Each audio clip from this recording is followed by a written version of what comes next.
Όλα τα τρένα ήταν απασχολημένα με τα δρομολόγια τους. Ο Τζόνι με τη διαδρομή εξπρές και ο Τζέρι με το ταχυδρομείο. Μετέφερε γράμματα και δέματα σε όλο το νησί.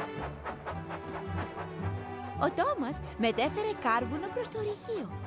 Το δρομολόγιο ήταν μεγάλο και το φορτίο βαρύ. Ήταν αναγκασμένος να δουλεύει μέχρι αργά. Επιτέλους ο Τόμας παρέδωσε το κάρβουνο. Ήταν πολύ κουρασμένος. Αχ, είμαι πολύ κουρασμένος. Μακάρι να είχα μια βοήθεια με το κάρβουνο. Σοβαρά. Ένα χρήσιμο τρένο δεν χρειάζεται βοήθεια. Τότε ήρθε ο Χοντροπατάτας.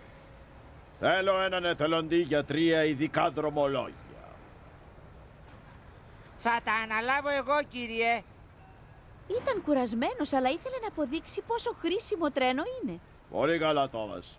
Θα μεταφέρεις τις κότες στην αγορά, τα πρόβατα στη φάρμα και τα παιδιά στο σχολείο. Είναι σκληρή δουλειά για μια μικρή ατμομηχανή. Θα χρειαστείς και βοήθεια. Ο Τόμας εξοργίστηκε. Σε πληροφορώ ότι δεν χρειάζομαι βοήθεια.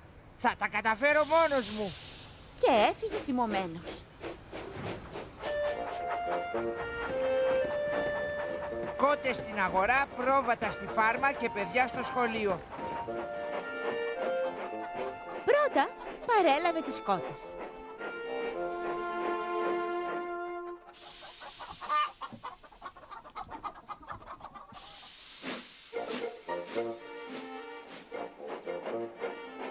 Μετά έφυγε για την κοιλάδα. Εκεί τον περίμεναν τα πρόβατα. Επιβιβαστείτε γρήγορα. Θα σας πάω στη φάρμα.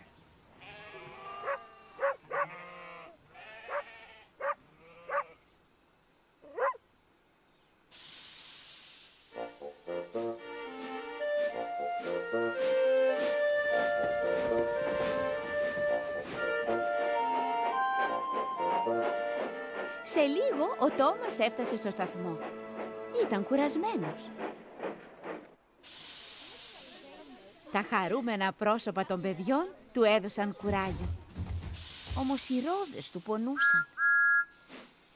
Τα παιδιά επιβιβάστηκαν και ο Τόμας ξεκίνησε.